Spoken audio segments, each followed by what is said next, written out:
صلی اللہ علیہ وآلہ وسلم نے جب کہہ دیا کہ اللہ ہے تو ہم مانتے ہیں کہ اللہ ہے، اس لیے ثبوت دینے والی کوئی بات نہیں۔ بعض لوگوں کو ثبوت ضروری لگتا ہے۔ جو بندہ اللہ کا ثبوت تلاش کرتا ہے کافر ہو کر مرے گا۔ جتنا وقت تو اللہ کو ثابت کرنے میں ضائع کرے گا اتنی دیر میں دوسرا آدمی اللہ کے خلاف ثبوت دے دے گا۔ اللہ کو مان لو اور بے دلیل مان لو۔ ایک بزرگ کی شیطان سے بحث ہو گئی۔ شیطان نے پوچھا تیرا اللہ کہاں ہے؟ بولے اللہ میرے پاس ہے۔ شیطان بولا تیرے پاس تو میں بھی کھڑا ہوں۔ پھر بولے اللہ زندگی دیتا ہے۔ شیطان نے کہا یہ جنازے؟ بولے اللہ صحت دیتا ہے۔ شیطان نے کہا پھر اسپتال کیوں؟ بیماروں سے بھرے پڑے ہیں۔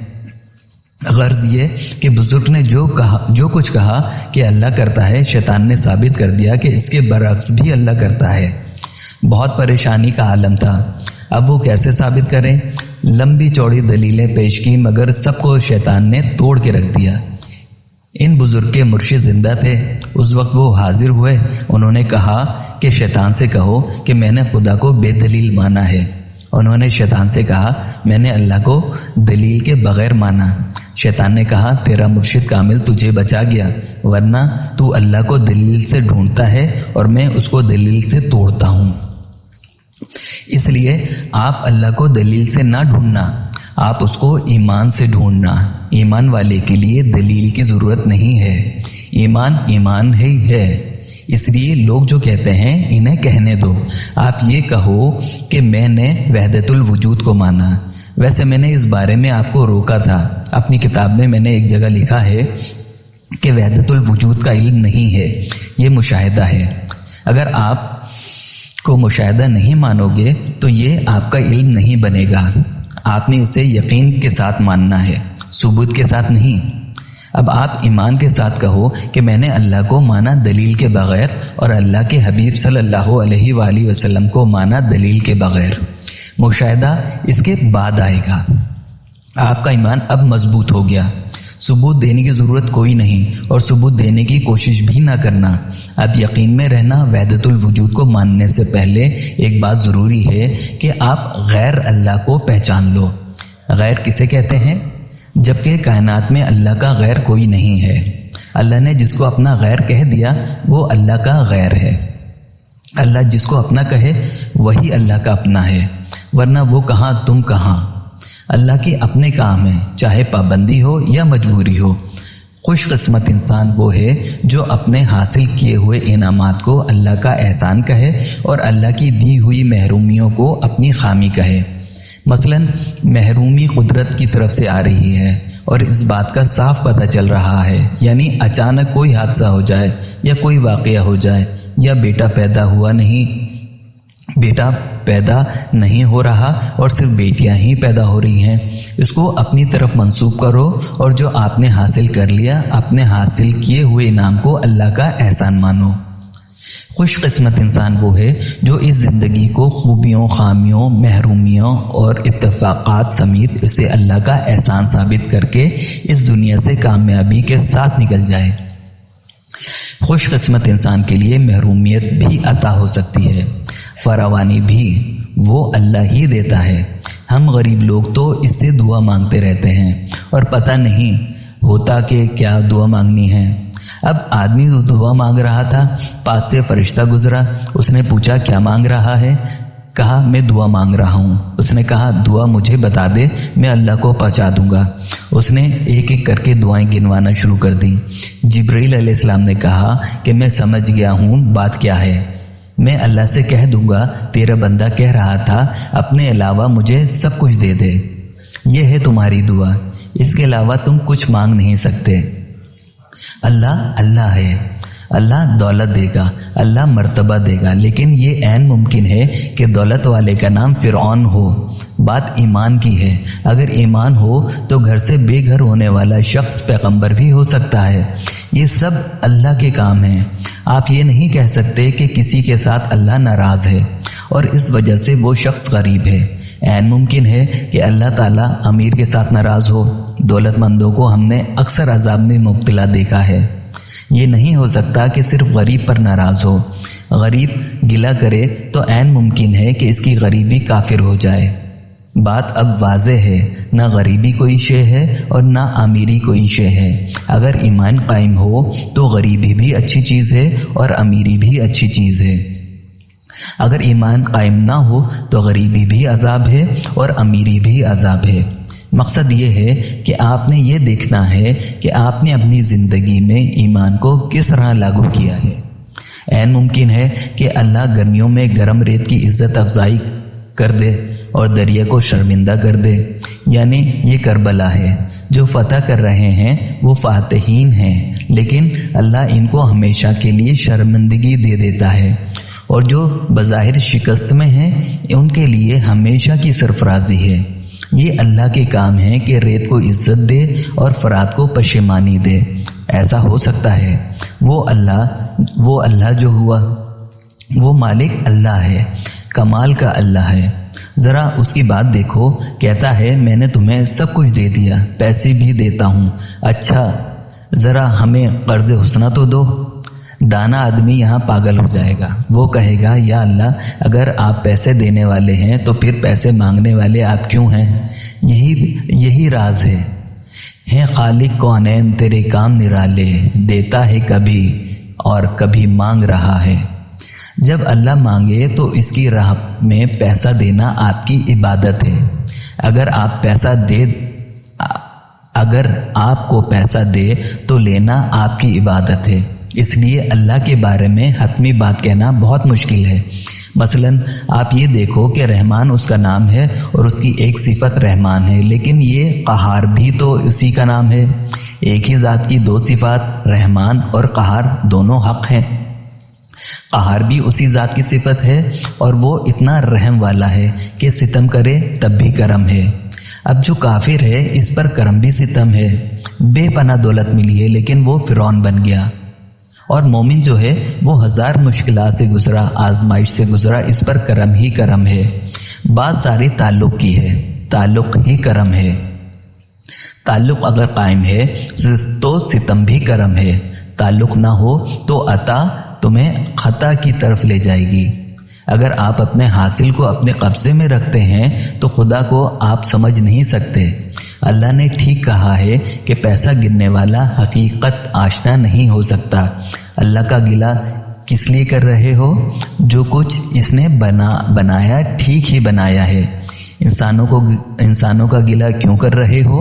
انسانوں کا آپ کے ساتھ عمل جو بھی ہے، اگر تم اللہ کی طرف جا رہے ہو تو یہ اللہ کی طرف سے ہوگا۔ اب آپ دیکھو کہ اگر آپ کو عقل کے ذریعے کوئی خزانہ مل جائے تو یہ اللہ کی طرف سے ہوگا، کیونکہ عقل اس نے دی ہے۔ مثلا آپ مزدوری سے کچھ کما کر لے آئے ہو، اب مزدوری کی قوت دینے والا اللہ ہے، لیکن آپ کے اندر بھوک اور کھانے کی لذت اس کی طرف سے ہے۔ جو بھوک کا حال ہے اس سے پوچھو، جس کے پاس کھانا ہے لیکن بھوک نہیں۔ تیرے کھانے کو بھوک اور لذت میں کنورٹ کرنے کا حق اللہ کے پاس ہے۔ تمہیں آنکھوں کا نور عطا کیا گیا ہے، اس نور سے نظر آنے والے جو نظارے اللہ نے عطا کیے ہیں اس کا شکر ادا کرو۔ تمہیں دیکھنے والا بنایا، تمہیں دیکھنے کے لیے تمہارے خوبصورت بچے بنائے، اب ان بچوں سے پیار پیدا کیا، نظارے بنائے، بلکہ ہر چیز بنائی اور تمہیں دیکھنے کے لیے مہلت عطا کی۔ پھر اس کے بعد نظارہ چھن جائے گا۔ اس سے پہلے کہ ہر چیز چھن جائے کیا تم چھوڑنے کے لیے تیار ہو؟ بات اتنی ساری ہے، اگر تم چھوڑنے کے لیے تیار ہو جاؤ تو بات سمجھ آ جائے گی۔ یہاں پر تمہاری کوئی ملکیت نہیں ہے، یہ شہر تلاش کا شہر ہے۔ تلاش بہت بڑی جگہ ہے۔ اگر آپ سود و ضیاع کے چکر سے نکل جائیں تو پھر سود و ضیاع کیا ہے؟ نفع نقصان کیا ہے؟ اگر کوئی شخص اللہ کی یا حق کی تلاش کر رہا ہے تو اس کا نفع نقصان کا چکر بند ہونا چاہیے۔ اللہ کو تلاش کرنے والے نفع کے چکر سے آزاد ہوتے ہیں۔ ہمیں تو سجدے سے کام ہونا چاہیے۔ حاصل اور نہ حاصل کی بات نہیں ہے۔ جو آدمی سود و ضیاع کے چکر سے نکل جائے وہ اللہ کے قریب ہو سکتا ہے۔ انسان اگر اپنے حال کو اللہ کی عطا مان لے تو پھر اللہ کا قرب حاصل ہو سکتا ہے۔ اگر اس بات کا پتہ نہ چلے تو کسی تیسرے شخص کو درمیان میں رکھ لو اور اس سے پوچھو کہ کیا میں ٹھیک چل رہا ہوں؟ اس طرح انسان سوچ سے بچ جاتا ہے، کیونکہ بعض اوقات خود سمجھنے سے بات سمجھ نہیں آتی۔ ایک بات یاد رکھو، اگر کبھی چار بھائی آپس میں بیٹھے ہوں تو آپ ضرور سوچا کرو کہ ہم میں سے ایک نے جنازہ بننا ہے اور باقی 3 نے وہ جنازہ اٹھانا ہے۔ ہم میں سے کوئی ایک بھائی پہلے جا سکتا ہے۔ جانے والا جو بھی جائے گا وہ دوسروں کو غم دے کے جائے گا، اس کے جانے کا غم ہوگا، اور جو رہ جائیں گے ان کو رہ جانے کا غم ہوگا۔ 4 میں سے ایک نے جانا ہے اور 3 نے اس کو اٹھانا ہے۔ ہماری محفلیں، ہماری دوستیاں، ہمارے احباب، یہ سارے کے سارے ہمارے جو خوشیوں میں شامل ہیں، انہوں نے غم بننا ہے۔ یہ جو خوش چہرے ہوتے ہیں انہوں نے ایک دن غم زدہ بننا ہے۔ یہ سب چہرے غم زدہ ہوں گے، پھر وہ کہیں گے یا اللہ یہ کیا ہو گیا؟ جو ہونا ہے وہ ضرور ہونا ہے۔ اب اس علم کی گنجائش رکھو، اس کو سمجھو، پھر سارا علم آپ کو آ جائے گا۔ ہیرا پھیری کا علم بند کرو۔ اب وحدت الوجود کی بات بتاتا ہوں آپ کو۔ یہ بہت لمبا علم ہے، اس کو سیکھنے کے لیے ضروری ہے کہ جو شخص ابلیس کے عمل کو پہچان لے اور ابلیس کی آگاہی حاصل کر لے وہ وحدت الوجود کا جلوہ دیکھ سکتا ہے۔ اب میں اس کی نشانی بتاتا ہوں آپ کو۔ ایک ایسا مشاہدہ ہو سکتا ہے کہ انسان پر ایک ایسا وقت آئے، چاہے وہ 1 منٹ کے لیے آئے، کہ وہ جس طرف دیکھے اسے ایک ہی چہرہ نظر آئے۔ یہ وقت چند لمحات کا ہو سکتا ہے۔ وہ شخص وحدت الوجود کا فلسفہ بیان کر سکتا ہے۔ جس پر یہ کیفیت نہ آئی ہو وہ وحدت الوجود کی بات نہ کرے۔ بات سمجھ آئی؟ اپنے جلوے کا آپ شدائی، آپ ہی حکم دے، آپ ہی عطا کرے۔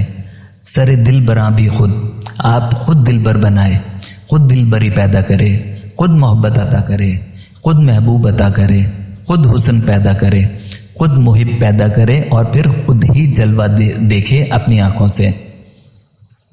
تمہاری آنکھ سے دیکھا تمہیں تو اٹھ گیا پردہ، ہماری آنکھ کو جلوہ تیرا حائل نظر آیا۔ وہ ہماری آنکھ ہو نہیں سکتا، یہ الگ راز ہے۔ اس راز کو سر دل براں کہتے ہیں۔ اگر اس وقت اور اس لمحے یہ کیفیت مل جائے تو ٹھیک ہے، ورنہ یہ علم گمراہ کر دے گا۔ یار کو ہم نے جا بجا دیکھا، کہیں ظاہر کہیں چھپا دیکھا، کہیں بولا بلا وہ کہہ کے الست، کہیں رندوں کو پیشوا دیکھا، کہیں ہے بادشاہ تخت نشین، کہیں کاسا لیے گدا دیکھا۔ یہ سارا واقعہ سوچنا نہیں ہے، اگر ہونا ہو تو پھر ہو جاتا ہے۔ معمور ہو رہا ہے عالم میں نور تیرا، ازمہ تابہ ماہی سب ہے ظہور تیرا۔ وحدت کے ہیں یہ جلوے نقش و نگار کثرت، گر سر معرفت کو پاوے شعور تیرا۔ ایک چیز میں دوسری چیز کے ہونے کو ہمہ و است کہتے ہیں۔ شنیدم با صنم خانہ از زباں صنم، صنم پرست تو صنم ہم صنم، شکن ہمہ اوسط۔ اگر آپ کو یقین ہو جائے کہ یہ جو پتھر آپ کے سر پر لگا ہے اس میں کسی ہاتھ کا قصور نہیں، یہ کہیں دور سے آیا ہے، اس بندے کا قصور نہیں، کسی کا گلہ نہ کرنا، پھر آپ کو وحدت الوجود سمجھ آئے گی۔ دن کو اسی سے روشنی، شب کو اسی سے چاندنی۔ حق تو یہ ہے کہ روئے یار شمس بھی ہے، قمر بھی ہے۔ اللہ کریم حضرت واصف علی واصف رحمت اللہ علیہ کے درجات کو بلند فرمائے، آمین یا رب العالمین۔ السلام